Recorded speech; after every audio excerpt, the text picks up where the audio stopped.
A local attorney's conversation with the Apple co-founder Steve Jobs started after he sent a scathing email to him about one of his products. One day the phone rang in Louisville, and on the other end it was the Apple CEO himself responding. WHAS 11's Brian Baker spoke to attorney Finis Price today about that memory. I really did break down. I was crying. The day after his death, Finis Price isn't the only person with the face of Steve Jobs as his Facebook profile picture. But Price is one of the few who actually spoke to him, an encounter that began with loyalty to Apple products. It got to the point where the AT&T store employees, when they would come out, I would be out there at 4 o'clock in the morning, and they were like, "Oh, hi, Finis, how are you?"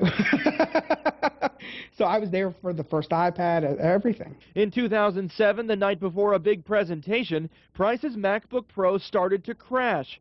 So he gambled and emailed Steve Jobs himself. I wrote about a 5-page email, and I was absolutely furious. I was talking about how this product is supposed to be out quality, how I had used Apple from the beginning. I believed in this company. I go out and tell people about this company, and I switch back to Macs, and here's what here's what I'm getting.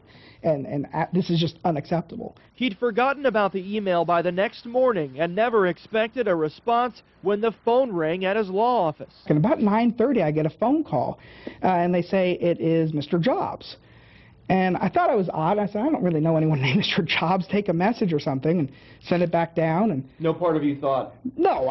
Why would I think that? I mean, it just didn't click. I've got a lot of clients. I'm thinking client list, Jobs. Don't have one.